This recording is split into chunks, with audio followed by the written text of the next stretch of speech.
அன்புமிக்க சகோதரிகளே, சகோதரர்களே, உங்கள் அனைவருக்கும் வணக்கம். தொடுத்துறை மடிக்கணினி மற்றும் இணையதளம் வாயிலாக போட்டி தேர்வுகளுக்கு தயாராக வந்திருக்கும் உங்கள் ஒவ்வொருவரையும் அன்போடு வரவேற்கிறேன். கடந்த பதிவுகள் எல்லாவற்றிலையுமே டிஎன்பிசியினுடைய அப்டேட்டட் சிலபஸான பொது தமிழுக்கு தேவைப்படுற மாதிரி பல்வேறு விடயங்களை நாம் பேசியிருக்கிறோம். குறிப்பாக எக்ஸாமுக்கு தேவைப்படுற மாதிரி நிறைய விஷயங்கள் பேசியிருக்கோம்.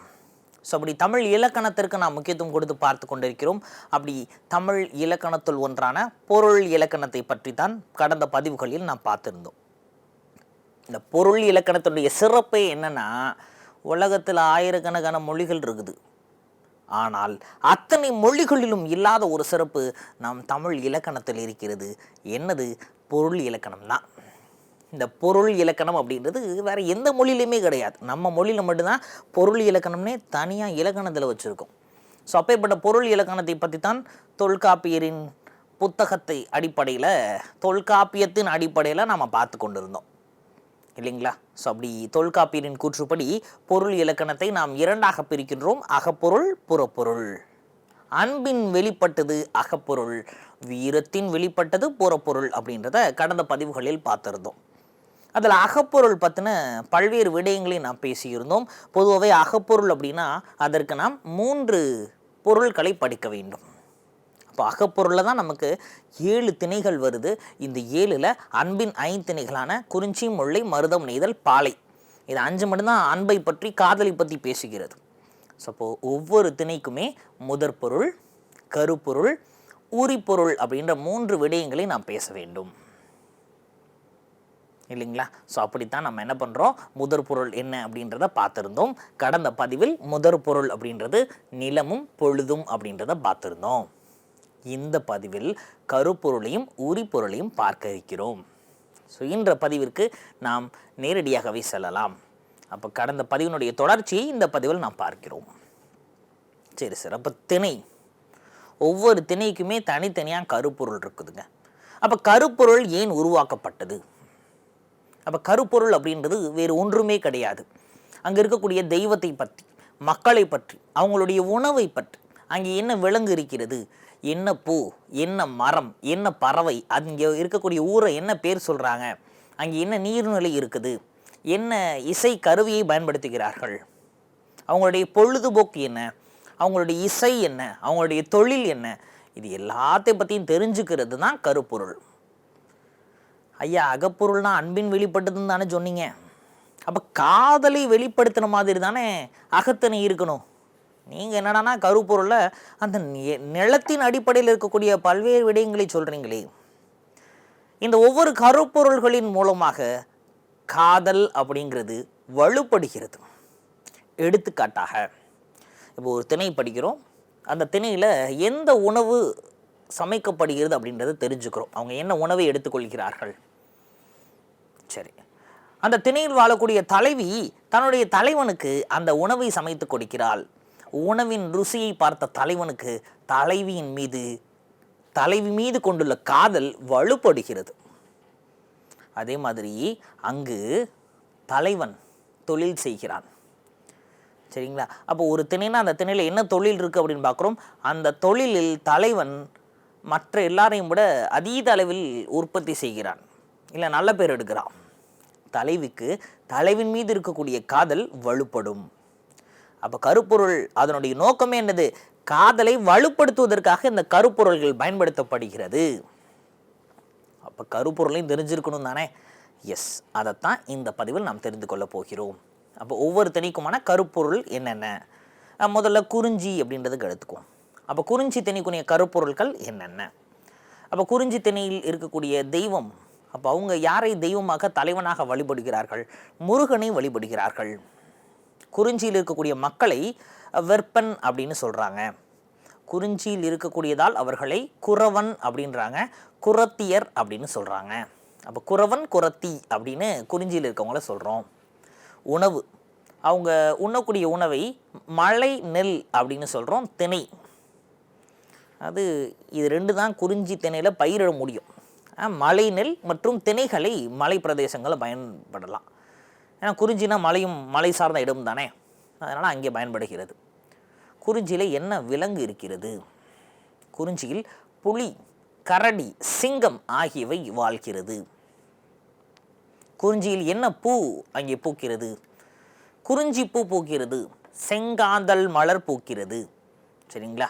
குறிஞ்சியில் இருக்கக்கூடிய மரம் அகில் மற்றும் வேங்கை மரம் குறிஞ்சியில் வளர்கிறது. குறிஞ்சியில் என்னென்ன பறவைகளாக இருக்குது சார்? கிளி மற்றும் மயில் குறிஞ்சியில் இருக்கக்கூடிய பறவைகள். குறிஞ்சியில் இருக்கக்கூடிய ஊர்களை எப்படி சொல்கிறாங்க? கிரி அப்படின்னு சொல்கிறாங்க, சிறுகுடி அப்படின்னு சொல்கிறாங்க. குறிஞ்சியில் அவங்களுக்கு நீர் எங்கேருந்து கிடைக்குது? எப்படி தண்ணி எடுத்துக்கிறாங்க? குறிஞ்சியில் அவர்களுக்கு அருவி நீர் கிடைக்குது, இல்லைன்னா சுனை நீர் கிடைக்கின்றது. அதிலிருந்து அவங்களுக்கு நீர் ஆதாரத்தை நிவர்த்தி செய்து கொள்கிறார்கள். குறிஞ்சியில் அவங்க பயன்படுத்தக்கூடிய பறையை தொண்டகப்பறை அப்படின்னு சொல்கிறோம். குறிஞ்சியில் அவர்கள் பயன்படுத்தக்கூடிய யாழை குறிஞ்சி யாழ் அப்படின்னு சொல்கிறோம். குறிஞ்சியில் அவர்கள் மேற்கொள்ளக்கூடிய இசையை குறிஞ்சி பண் அப்படின்னு சொல்கிறோம். குறிஞ்சியில் இருக்கவங்க என்ன தொழிலை தான் செய்கிறார்கள்? அவங்களுடைய தொழில் தேன் எடுப்பது மற்றும் கலங்கு அகழ்வது. அது ஏன் தேன் எடுப்பது? அப்போ மலை பிரதேசங்களில் தான் தேனீக்கள் நிறையா தேன் கூடு கட்டியிருக்கும். அப்போ அதுலேருந்து தேன் எடுக்கிறது அவங்களுடைய தொழில். அதே மாதிரி மலை பிரதேசங்களில் தான் கிழங்குகள் நிறையா பயிரிடப்பட்டிருக்கும். அந்த கிழங்கை அகழ்வது அவர்களுடைய தொழில். சரிங்களா? அப்போது இது எல்லாமே குறிஞ்சி திணையினுடைய கருப்பொருள்கள். அப்போ குறிஞ்சியில் என்னென்ன கருப்பொருள் இருக்குன்னு தெரிஞ்சிருச்சா? ரைட். அடுத்ததாக முல்லை திணைக்கு போக போகிறோம். முல்லையினுடைய தெய்வம், முல்லையினுடைய தெய்வம் திருமால். முல்லையில் இருக்கக்கூடிய மக்கள் அவங்கள ஆயர் மற்றும் ஆய்ச்சியர் அப்படின்னு சொல்கிறாங்க. தோன்றல் அப்படின்னு அவங்கள சொல்கிறோம். முல்லையில் இருக்கக்கூடியவங்க உணவாக வரகு மற்றும் சாமையை எடுத்துக்கொள்கிறார்கள். ஆனால் இங்கே அதுதான் கிடைக்குது. முல்லையில் இருக்கக்கூடிய விலங்கு, ஏன்னா காடும் காடு சார்ந்த பகுதி இல்லையா, அங்கே முயல், மான், புலி எல்லாமே இருக்குது. முல்லையில் என்ன பூ இருக்குது? முல்லைப்பூ இருக்குது, தோன்றி பூ இருக்குது. முல்லையில் என்ன மரம் முளைத்திருக்கிறது? என்ன மரம் வளர்ந்திருக்கிறது? கொன்றை மரம் மற்றும் காயா மரம் அங்கே இருக்குது.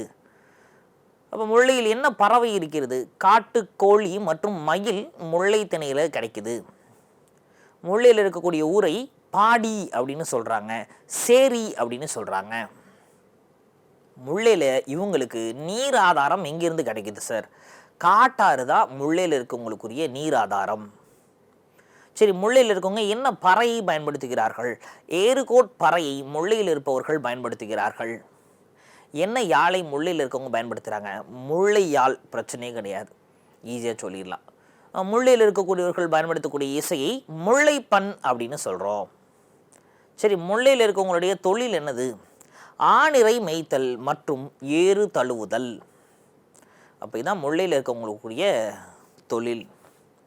அப்போ யோசிச்சு பாருங்க, இப்போது திணையின் அடிப்படையில் முல்லை திணையை பற்றி நம்ம பார்க்குறோம் அப்படின்னா, முல்லை திணை இல்லைங்களா? ஆமாம். அப்போ முல்லை திணையில் இருக்கக்கூடிய காதல் எப்படி இருக்கும்? இந்த கருப்பொருள்களின் அடிப்படையை வைத்தான் காதல் இருக்கும். இப்போ எடுத்துக்காட்டாக முல்லை திணையில் முயல் இருக்குதுங்க, மான் இருக்குது, சரிங்களா? எஸ், புலி இருக்குது இல்லைங்களா? இந்த முயல் ரொம்ப அழகாக இருக்கிறது. தலைவி முயலை பார்த்து ஆசை கொள்கிறாள். தலைவன் சென்று முயலை எடுத்து வருகிறான். முயல் கறி சாப்பிட்டா நல்லா இருக்கும்னு தலைவன் ஆசைப்படுறப்ப தலைவி வேண்டாம், முயலை வளர்க்கலாம் அப்படின்னு சொல்கிறா. தலைவனும் அதற்கு சம்மதிக்கிறான். காதல் அவங்க ரெண்டு பேருக்கு இடையில தோன்றுகிறது. அந்த காதல் வலுப்படுகிறது. தலைவன் காட்டுக்குள் ஆணிரை மேய்க்க செல்கிறான். அங்கே முல்லைப்பூ பூத்திருக்கிறது. முல்லைப்பூவை பார்த்து வியந்து பார்க்கிறான். முல்லைப்பூவை எடுத்து வந்து அங்கே இருக்கக்கூடிய ஆய்ச்சியரிடம் தருகிறான். ஆய்ச்சியர் அன்பின் மிகுதியால் அதை வாங்கி சூடிக்கொள்கிறாள். காதல் வளர்க்கிறது. ஐயா, முல்லை திணையில் ஆணிரை மேய்க்கிறது அவங்களுடைய தொழில். ஏறு தழுவல் அப்படின்றது அவங்களுடைய பொழுதுபோக்கு, கிட்டத்தட்ட தொழிலாகவே சொல்கிறாங்க. இதைத்தான் கலித்தொகை எவ்வளவு அழகாக சொல்கிறது அப்படின்னா, கொள்ளேற்று கோடஞ்சுவானை மறுமையும் புல்லாலே ஆயமகள். என்ன அதற்கு அர்த்தம்? இந்த முல்லை திணையில் பிறந்த ஆயர்குல பெண் ஒருத்தி தனக்கு ஆண்மகனாக கணவனாக வர வேண்டியவன். ஆடு மாடு இவற்றை வளர்ப்பவனாக இருக்க வேண்டும். குறிப்பாக மாட்டினுடைய கொம்பை பார்த்து அதற்கு அஞ்சுகிறவனை இந்த ஜென்மத்தில் கணவனாக அந்த பொண்ணு தேர்ந்தெடுக்க மாட்டாளாம். இப்போ புரியுதா என்ன ஆகுது அப்படின்னு? ஆணிறை மேய்த்தல் அப்படின்றது அவங்க தொழிலாக இருந்தாலும் கூட ஏறு தழுவல் அவங்க கலாச்சாரத்தோடு தொடர்புடையதாக இருக்கிறது. அதனால்தான் கலித்தொகை முல்லை கல்லில் இவ்வாறு எழுதப்பட்டிருக்கிறது. சரிங்களா? அப்போது பாருங்கள், இந்த கருப்பொருள்களின் அடிப்படையில் தாங்க காதல் அப்படின்றது வலுப்படுகிறது. சரி, அப்போ முல்லைத்திணை நமக்கு தெரிஞ்சிருச்சு. அடுத்ததான் மருதத்திணையை நோக்கி நகர்கிறோம். மருதத்திணையில் இருக்கக்கூடிய தெய்வம் அவங்க இந்திரனை வழிபடுகிறார்கள். மருதத்தில் இருக்கக்கூடிய மக்களை ஊரன் அப்படின்னு சொல்கிறாங்க, உழவர் அப்படின்னு சொல்கிறாங்க, பெண்பாலை உளத்தியர் அப்படின்னு சொல்கிறாங்க. மருதத்தில் என்னென்ன உணவுகள் கிடைக்குது, என்ன பயிரிடப்படுகிறது? செந்நெல் கிடைக்குது, வெண்ணெல் கிடைக்குது. மருதத்தில் என்னென்ன விலங்குகள் இருக்குது? எருமை இருக்குது, நீர் நாய் இருக்குது. மருதத்தில் என்னென்ன பூக்கள் பூக்கிறது? செங்கழு நீர் அப்படின்றது பூவினுடைய வகையாக சொல்கிறார்கள். சரிங்களா? செங்கழு நீர், நீரில் இருக்கக்கூடிய ஒரு பூ. தாமரை, மருதத்தில் தான் தாமரை பூக்கிறது. என்னென்ன மரங்கள் மருதத்தில் இருக்கிறது? காஞ்சி மற்றும் மருதம் ஆகியன அங்கே இருக்கக்கூடிய மரங்களாக சொல்லப்படுகிறது. என்னென்ன பறவைகள் அங்கே இருக்குது? நாரை, நீர்க்கோழி, அன்னம். அப்படியே பாருங்களேன், மருதத்தில் இருக்கக்கூடிய விலங்குலையும் நீர் நாய் இருக்குது. மருதத்தில் இருக்கக்கூடிய பூவும் செங்கழு நீர் மற்றும் தாமரை ரெண்டுமே தண்ணீரில் பூக்கக்கூடிய பூக்கள்.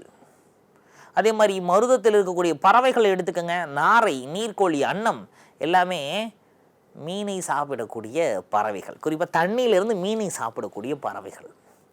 ஸோ இங்கே மருதத்தில் அவங்களுக்கு நீர் எப்படி சார் கிடைக்குது? பொய்கை நீர் மற்றும் மனை கிணறு நீர் தான் அவங்களுக்கு அங்கே கிடைக்குது. அப்போ ஊரணிகளை உருவாக்குகிறார்கள் மருதத்தில் இருக்கக்கூடியவர்கள். சரிங்களா? மருதத்தில் இருக்கக்கூடிய ஊர்களை எப்படி சொல்கிறாங்க? பேரூர் அப்படின்னு சொல்கிறாங்க, மூதூர் அப்படின்னு சொல்கிறாங்க. சரி, மருதத்தில் இருக்கக்கூடிய பறையை எப்படி சொல்கிறாங்க? மணமுழா அப்படின்னு சொல்கிறாங்க. நெல் அரிக்கிணை அப்படின்ற பறையை குறிப்பிடுகிறார்கள். மருதத்தில் இருக்கக்கூடிய யாழ் மருத யாழ். மருதத்தில் இருக்கக்கூடிய இசையை மருதப்பண் அப்படின்னு சொல்கிறாங்க. மருதத்தில் இருக்கவங்களுக்கு என்னையா தொழில்? விவசாயம் செய்வது தான் அவர்களுடைய தொழில். அப்போ நெல் அரிதல் மற்றும் களை பறித்தல் ஆகியன அவர்களுடைய தொழில்களாக குறிப்பிடுகிறார்கள். அப்போ நெல் அரித்தல், களை பறிதல் எல்லாமே விவசாயம்தான். அப்போ உழவு செய்வது தான் அவர்களுடைய தொழிலே. சரிங்களா? அப்போ மருதத்திணையில் இருப்பவர்களின் காதல் எப்படி இருக்கும்? மருதத்திணையில் இருக்கக்கூடிய கருப்பொருள்களின் அடிப்படையில் வைத்து இருக்கும். அப்போ மருதத்திணையில் இருக்கக்கூடிய தலைவன் தலைவீட்ட கவிதை எழுதும் பொழுது அன்னத்தை போன்ற அப்படின்னு மென்ஷன் பண்ணுவார். ஏன்? அன்னப்பறவை மருதத்தில் இருக்கு. தலைவன் தலைவிட்ட காதல் கவிதை சொல்கிறான், அதனால அன்னத்தை மேற்கோள் காட்டி சொல்கிறான். தலைவனுடைய இதழை தாமரையினுடைய இதழுக்கு ஒப்பிட்டு சொல்வான். ஏன்? மருதத்திணையில் உட்காந்து காதலிக்கிறான் இல்லைங்களா? அப்போ மருதத்தில் இருக்கக்கூடிய கருப்பொருள்களை வைத்து தானே அவன் பயன்படுத்தி இருக்க வேண்டும். ஸோ புரியுதுங்களா? ஏன் கருப்பொருள் அப்படின்றதை நாம் அகத்திணையில் போய் படிச்சுக்கிட்டு இருக்கிறோம் அப்படின்னு.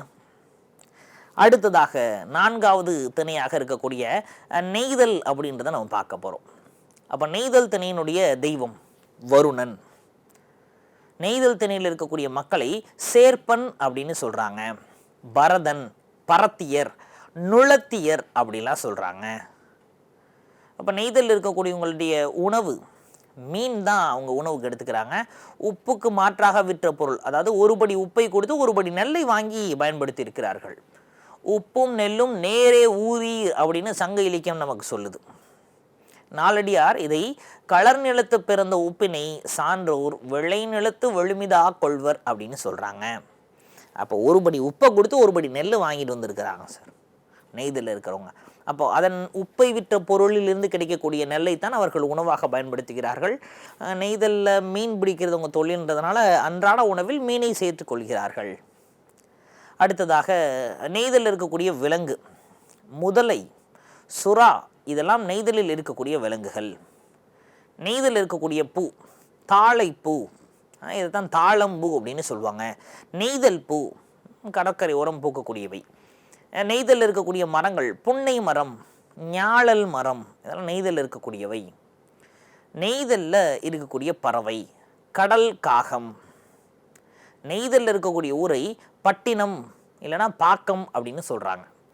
அதனால தான் நாகப்பட்டினம். அப்போது அந்த ஊரில் கடல் இருக்குன்னு அர்த்தம். கோட்டைப்பட்டினம், காயல்பட்டினம். அப்போது எந்தெந்த ஊர் பேர்கள்லாம் பட்டினம்னு முடியுதோ அந்த ஊர்களெல்லாம் கடல் இருக்குன்னு அர்த்தம். சரிங்களா? அப்போ பட்டினம், பாக்கம் அப்படின்னு அங்கே இருக்கக்கூடிய ஊர்களை குறிப்பிடுகிறார்கள். அப்போ நெய்தல் இருக்கவங்களுக்கு நீர் எப்படி கிடைக்குது? மணற்கிணற்றின் மூலமாக கிடைக்கிறது. அப்போது ஒரு சில இடங்களில் பார்த்திங்கன்னா அந்த மணற்கிணறை உருவாக்குவாங்க, கேணி அப்படின்னு சொல்கிறாங்க. அங்கே தான் உங்களுக்கு குடிப்பதற்கு தண்ணீர் கிடைக்கிறது. உவர் களி நீரும் அங்கே அவங்களுக்கு கிடைக்குது. சரி, இவங்களுடைய பறை என்ன பறையை பயன்படுத்துகிறார்கள்? மீன் கோட் பறையை இவர்கள் பயன்படுத்துகிறார்கள். நெய்தல் இருக்கிறவங்க எந்த யாழை பயன்படுத்துகிறார்கள்? விளரி யாழை பயன்படுத்துகிறார்கள். இதுதான் ரொம்ப ரொம்ப முக்கியம். நீங்கள் நல்லா எடுத்துக்கிட்டீங்க அப்படின்னா இந்த யாழ் எடுத்துக்கோங்களேன். குறிஞ்சின்னு கேட்டால் குறிஞ்சி யாழ், முல்லைன்னு கேட்டால் முல்லை யாழ், மருதம்னு கேட்டால் மருத யாழ், சரி பாலைன்னு கேட்டால் பாலை யாழ். ஆனால் நெய்தல்னு கேட்டால் மட்டும் நாம் விளரி யாழை தான் சொல்கிறோமே தவிர நெய்தல் யாழ்னு சொல்ல மாட்டோம். விளரி யாழ். சரிங்களா? ரைட். அடுத்து பண், இசை. குறிஞ்சின்னு கேட்டால் குறிஞ்சிப்பண், முல்லைன்னு கேட்டால் முல்லைப்பண், மருதம்னு கேட்டால் மருதப்பண். ஆனால் நெய்தல்னு கேட்டால் மட்டும் செவ்வழிப்பண். புரியுதுங்களா? நெய்தலுக்கு மட்டும்தான் யாழும் மாறுது, விளரியால் அப்படின்னு யாழும் மாறுது, பண்ணும் மாறுது, இசையும் மாறுது. நெய்தலுக்கு தான் பேர். அப்போ இதை மட்டும் கொஞ்சம் கேர்ஃபுல்லாக படிச்சுக்கணும். சரிங்களா? அப்போ நெய்தலுக்குரிய பண் செவ்வழிப்பண். நெய்தல் இருக்கக்கூடிய மக்கள் என்ன தொழிலை செய்கிறார்கள்? மீன் பிடித்தல் மற்றும் உப்பு அகழ்தல் அப்படின்றது அவங்களுடைய தொழில்கள். இப்போ நெய்தல் திணையினுடைய கருப்பொருள்கள் என்ன அப்படின்றதும் நமக்கு தெரிஞ்சிருச்சு. இறுதியாக பாலை திணையை நம்ம பார்க்க போகிறோம். அப்போ பாலையில் என்னென்ன கருப்பொருள்கள் இருக்குது அப்படின்றது நமக்கு தெரியணும். பாலையினுடைய தெய்வம் கொற்றவை. இந்த கொற்றவைக்கு மட்டும் ஒரு சிறப்பு இருக்குதுங்க. என்ன அப்படின்னா, அப்போ குறிஞ்சிக்கு முருகன், முல்லைக்கு திருமால், மருதத்திற்கு இந்திரன், நெய்தலுக்கு வருணன் அப்படின்னு சொல்கிறோம் இல்லைங்களா? இவங்க எல்லாருமே ஆண் தெய்வங்கள். ஆனால் பாலையில் இருக்கக்கூடியவங்க மட்டும் பெண் தெய்வம். பாலைனா கொற்றவை. சரி, பாலையில் இருக்கக்கூடிய மக்களை எப்படி அழைக்கிறார்கள்? எயினர், எயிற்றியர் அப்படின்னு அழைக்கிறாங்க. ஐயா, பாலையில் இருக்கவங்களுக்கு என்ன உணவு அவங்க சாப்பிட்றாங்க? சூறையாடலால் வரக்கூடிய பொருட்களை வைத்து தான் அவர்கள் உணவு. ஏன்னா பாலைனா வறண்ட சுரமும் சுரம் சார்ந்த பகுதியும், அங்கே விளைச்சலும் கிடையாது, ஒன்றும் கிடையாது. ஆனால் அது இது குறிஞ்சி எடுத்துக்கோங்க, அங்கே மலை நெல் விளையுது, தெனை விளையுது. முல்லை எடுத்துக்கோங்க, வரகு விளையுது, சாமை விளையுது. மருதம் எடுத்துக்கோங்க, செந்நெல் வெண்ணெல் விளையுது. நெய்தல் கூட உங்களுக்கு மீன் கிடைக்குதுங்க, ஒரு படி உப்பை கொடுத்து ஒரு படி நெல்லை வாங்கிடுறாங்க. ஆனால் பாலையில் இவங்களுடைய தொழிலே சூறையாடுவது, வழிப்பறி செய்வது, கொள்ளையடிப்பது. அப்போது இதன் மூலம் இவங்களுக்கு என்ன கிடைக்குதோ, ஒருவேளை அவங்க வழிப்பறி பண்ணும் பொழுது குறிஞ்சி திணையை சார்ந்தவர்கள் கிடைச்சா அன்னைக்கு அவங்களுக்கு மலை நெல்லும் திணையும் கிடைச்சிருக்கும். ஒருவேளை முல்லை திணையில் இருக்கக்கூடிய உங்கள்கிட்ட வழிப்பறி செஞ்சிருந்தா வரகையும் சாமையும் உண்டிருப்பார்கள். மருதத்தில் இருக்கவங்கள்ட்ட வழிப்பறி செஞ்சிருந்தா இவங்க செந்நெல் வெண்ணெல் சாப்பிட்ருப்பாங்க. நெய்தல் இருக்கவங்கள்ட்ட வழிப்பறி பண்ணியிருந்தா மீன் எடுத்து சாப்பிட்ருப்பாங்க. ஸோ கிளியராக இருக்கிறோமா? அதனால தான் பாலைனா அவங்களுக்கான உணவு அப்படின்றத நம்ம கரெக்டாக டிஃபைன் பண்ணலை. சரி, பாலையில் என்ன விலங்கு இருக்கும்? வழியிலிருந்த யானை இருக்கும், சென்னாய் இருக்கும். சரிங்களா? அப்போ பாலையில் என்ன பூ இருக்கும்? குரவம் பூ, பாதிரி பூ. இதெல்லாமே பாலையில் பூக்கக்கூடிய பூக்கள். பாலையில் என்ன மரம் இருக்கும்? இலுப்பை மரம், பாலை மரம். இதெல்லாம் பாலையில் இருக்கக்கூடிய மரங்கள். என்னென்ன பறவைகள் பாலையில் இருக்கும்? புறா மற்றும் பருந்து ஆகியன பாலை திணையில் இருக்கக்கூடிய பறவைகள். சரி சார், இந்த வறண்ட சுரம் பாலை இந்த பகுதியில் இருக்கக்கூடிய ஊரை எப்படி சொல்கிறாங்க? குறும்பு அப்படின்னு சொல்கிறாங்க. சரி, பாலையில் இருக்கவங்களுக்கு நீர் ஆதாரமாக அது எப்படி கிடைக்குது சார்? பாலையில் இருக்கக்கூடியவர்களுக்கு நீர் ஆதாரம் வற்றிய சுனை மற்றும் கிணறு. அப்போ பயங்கரமான நீர் ஆதாரம்லாம் கிடையாது இங்கே, இல்லைங்களா? வற்றிய கிணறு தான். அப்போ அதுலேருந்து உங்களுக்கு கிடைக்கக்கூடியது தான் சொற்ப அளவிலான தண்ணி தான் கிடைக்குது. சரி, பாலையில் இருக்கக்கூடியவங்க பயன்படுத்தக்கூடிய பறை என்னது? துடி என்ற பறையை பயன்படுத்துகிறார்கள். பாலையில் இருக்கிறவங்க எந்த யாழை பயன்படுத்துகிறார்கள்? பாலை யாழை பயன்படுத்துகிறார்கள். பாருங்க, நெய்தலை தவிர மற்ற எல்லாத்துக்கும் யாழ் ஒன்று தான். நெய்தலுக்கு மட்டும்தான் விளரி யாழ். மற்றது எல்லாமே அந்த திணையோட பேரை வச்சு யாழை சேர்த்துக்க போகிறோம். இப்போ இந்த திணை பாலை திணை, அப்போ பாலையால் முடிஞ்சிருச்சு. அடுத்ததாக பண் இசை. நெய்தலுக்கு பஞ்சுரப்பண். ஆனால் குறிஞ்சி முல்லை மருதத்துக்கு அப்படியே அந்த திணையோட பேரை மட்டும் சேர்ப்போம். குறிஞ்சிப்பண், முல்லைப்பண், மருதப்பண். நெய்தலுக்கு மட்டும் செவ்வழிப்பண் அப்படின்னு சொன்னோம். இங்கே பாலைக்கு பஞ்சுரப்பண் அப்படின்னு சொல்கிறோம். சரி, நெய்தல் இருக்கக்கூடியவங்க என்ன தொழிலை செய்கிறார்கள் சார்? ஐயா, இவங்க தான் வழிப்பறி பண்ணுறாங்க, சூறையாடுகிறார்கள். சரிங்களா? அப்போ போய் சூறையாடிட்டு வருது, வழிப்பறி பண்ணுறது, கொள்ளை அடிப்பது. நிறை கவர்தல்னா ஆணிரையை கவருது, அதான் திருடுறது, கொள்ளை அடிப்பது. இது எல்லாமே நெய்தலில் இருக்கக்கூடியவங்களுடைய தொழில் மற்றும் கருப்பொருள்கள் எல்லாமே. அப்போ நெய்தலில் காதல் எப்படி இருக்கும்னா இந்த கருப்பொருள்களின் அடிப்படையை வைத்து தான் அங்கே காதல் இருக்கும். சரிங்களா? அப்போ எந்தெந்த திணைக்கு என்னென்ன கருப்பொருள் அப்படின்றது நமக்கு தெரிஞ்சிருச்சு. ஸோ இப்போ பாருங்கள், முதற் பொருள் அப்படின்னா என்னன்னு நமக்கு தெரியும். நிலமும் பொழுதையும் அடிப்படையாக வைத்து முதற் பொருள். கருப்பொருள் அப்படின்னா அந்த காதலை இன்னும் ஆழப்படுத்துவதற்காக, அந்த காதலை இன்னும் ரொம்ப அதிகப்படுத்துறதுக்காக பல்வேறு விடயங்களை பயன்படுத்துகிறோம். அந்த இடத்துல இருக்கக்கூடிய விலங்கு, அங்கே இருக்கக்கூடிய உணவு, அங்கே இருக்கக்கூடிய உங்களுடைய தொழில், இப்படி பல்வேறு விடயங்களை பேசுகிறோம். அதான் கருப்பொருள் இல்லைங்களா? அவங்க பொழுதுபோக்கு குறை எல்லாத்தையும் பார்த்தாச்சு. அப்போ அதன் அடிப்படையில் தான் அங்கே காதல் அப்படின்றது இன்னும் வலுப்படுகிறது. இறுதியாக உரிப்பொருள். யோசிச்சு பாருங்க, முதற் பொருளில் நிலம், பொழுது, பெரும்பொழுது, சிறுபொழுது, இது எல்லாத்தையும் படித்தோம். கருப்பொருளில் சொல்லவே வேணாம். தெய்வம், விலங்கு, பறவை, நீர், மரம், செடி, கொடி, பறவை, தொழில், யாழ் என்ன யூஸ் பண்ணுறாங்க, பொழுதுபோக்கு என்ன, அவங்க இசை என்ன அப்படின்னு பல்வேறு விடயங்களை கருவில் பார்த்தோம். குறிப்பாக அவங்களுடைய தெய்வம் யார், இதெல்லாம் பார்த்தோம். எவ்வளோ படித்தோம் கருவில். ஆனால் உரியில் ஒன்றே ஒன்று தான் படிக்க போகிறோம். அகத்தினின் நோக்கமே என்னதுங்க? காதல் தானேங்க. அந்த காதல் ஒவ்வொரு திணையிலும் காதல் எப்படி இருக்குது அப்படின்றதை இந்த உரிப்பொருள் மூலமாக நாம் தெரிய இருக்கிறோம். தெரிஞ்சுக்கலாமா? அப்போ ஒவ்வொரு திணைக்கும் இருக்கக்கூடிய உரிப்பொருள்கள் என்னென்ன? அப்போ எடுத்தோன்னே குறிஞ்சி திணை. குறிஞ்சின்னா மலையும் மலை சார்ந்த இடமும் இல்லைங்களா? அப்போ அங்கே காதல் எப்படி இருக்கும் அப்படின்னா புணர்தல் மற்றும் புணர்தல் நிமித்தமுமாக இருக்கும். புணர்தல்னா என்னது? ஒன்று கூடுதல் அப்படின்னு அர்த்தம். தமிழில் புணர்ச்சின்னு ஒரு விடயம் நாம் படித்தோம் இல்லைங்களா? ஒரு டாபிக் படிச்சிருப்போம். புணர்ச்சின்னா என்ன? ஒன்று கூடுதல், அவ்வளவுதான். அப்போ இங்கே தலைவனும் தலைவியும் ஒன்று கூடுகிறார்கள். அப்போ குறிஞ்சினா அது தலைவனும் தலைவியும் ஒன்று கூடக்கூடிய ஒரு திணை. அப்போ அங்கே காதல் எப்படி இருக்கும்? தலைவனும் தலைவியும் ஒன்று கூடுவது போல் இருக்கும். அடுத்ததா முல்லை. முல்லைனா காடும் காடு சார்ந்த இடமும். அப்போ காடுனா அங்கே ஆடு மாடு மேய்க்கிறது தான் தொழில் இல்லைங்களா? அப்போ தலைவன் என்ன பண்ணுறான்னா ஆடை மேய்ப்பதற்காக ஒரு 10 நாள் 15 நாள் போயிடுறான். தலைவி தலைவனுக்காக காத்து கொண்டிருக்கிறாள். அப்போது முல்லையில் அவங்க காதல் எப்படி இருக்கும்? இருத்தல் மற்றும் இருத்தல் நிமித்தமுமாகத்தான் அவங்களுடைய காதல் இருக்கும். அது என்ன சார் அர்த்தம்? அப்போ தலைவி தலைவனுடைய பிரிவை பொறுத்து கொண்டு வாழ்கிறாள். அப்போ முல்லையில் காதல் எப்படி இருக்கும்? தலைவியின் கூற்றில் இருக்கும். அப்போ தலைவி இந்த பக்கம் எப்படா தலைவர் வருவார் அப்படின்னு சொல்லி பொறுமையாக காத்து கொண்டு இருக்கிறாள். அந்த பக்கம் தலைவன் ஆணிரை மேய்க்க போனவன் எப்படா தலைவியை பார்ப்போன்னு அவனும் காத்து கொண்டிருக்கிறான். அப்போ அதனால தான் முல்லையில் இருக்கிறவங்களுக்கான உரிப்பொருள் என்னது? இருத்தல் மற்றும் இருத்தல் நிமித்தமும். சரிங்களா? அப்போது காத்திருத்தல் அப்படின்றத அப்படி சொல்கிறாங்க. அடுத்ததாக மருதம். மருதம்னா என்னப்பா? அது விவசாய நிலங்கள்ங்க. அப்போ விவசாய நிலம் அப்படின்னா அங்கே தான் விவசாயம் செய்கிறார்கள்.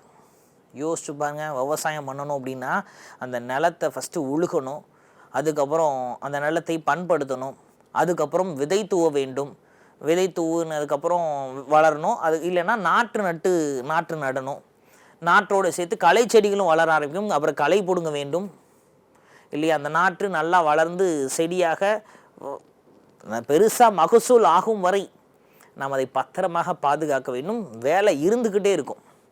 அப்போது இந்த தலைவன் தலைவி இடையே வேலை இருந்துக்கிட்டே இருக்கிறதுனால சின்ன சின்ன சண்டைகள் இருக்கும்.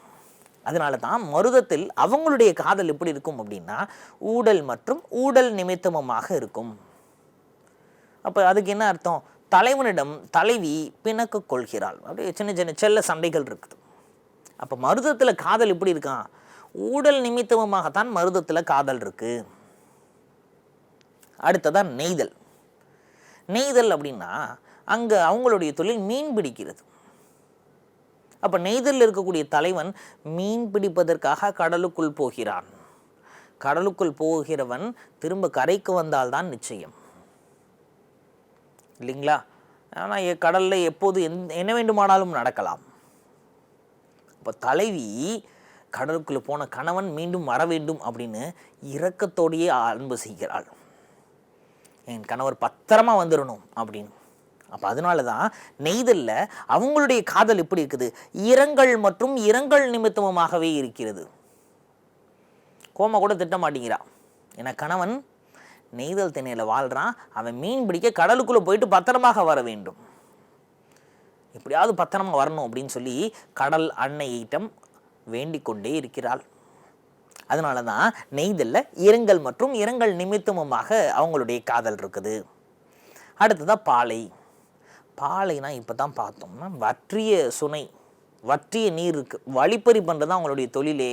வழிப்பறி பண்ணி நல்ல லாபம் கிடைத்தால் ஓகே, கிடைக்கலன்னா கஷ்டம். அப்போது பாலையில் இருக்கக்கூடிய உங்களுடைய காதல் எப்படி இருக்குது? பிரிதல் நிமித்தமாகத்தான் இருக்குது.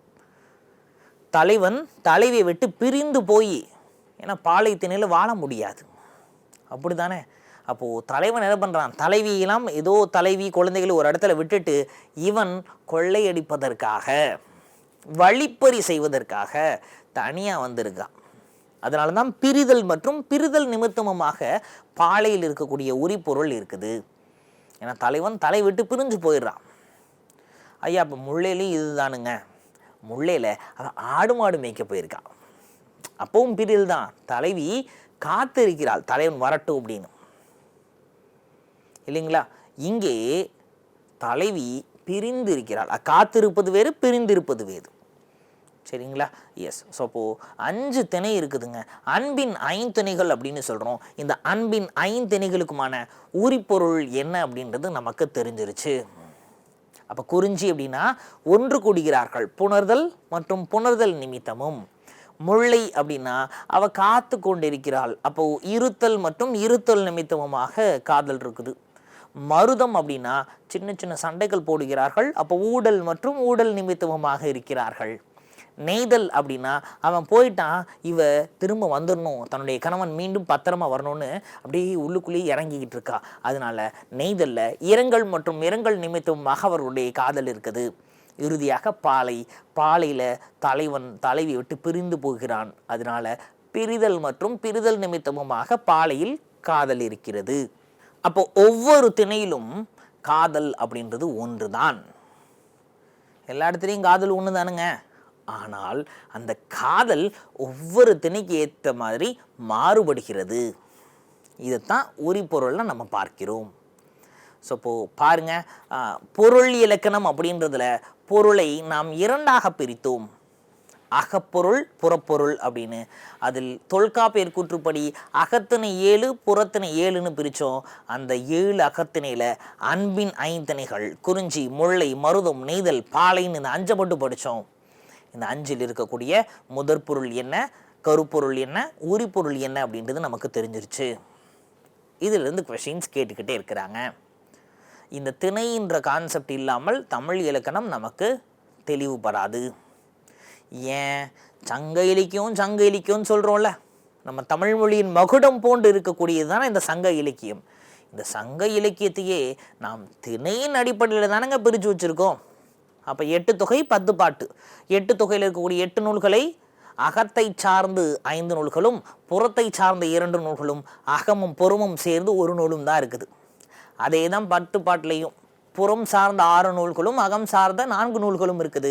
இந்த 10 + 8 18 தான் நாம் 11 மேற்கணக்கு நூல்கள் அப்படின்னு சொல்கிறோம். அப்போ புரியுதுங்களா? திணை இல்லாமல் தமிழ் இலக்கணமே கிடையாது, குறிப்பாக சங்க இலக்கியமே கிடையாது. ஸோ அப்பேற்பட்ட திணையை பொருள் இலக்கணமாக நாம் இங்கே பேசியாச்சு. மீண்டுமாக வேறொரு பதிவில் இதன் தொடர்ச்சியான புறப்பொருள் இலக்கணத்தை நாம் பார்க்க இருக்கிறோம். தொடர்ந்து இணைந்திருங்கள். நன்றி.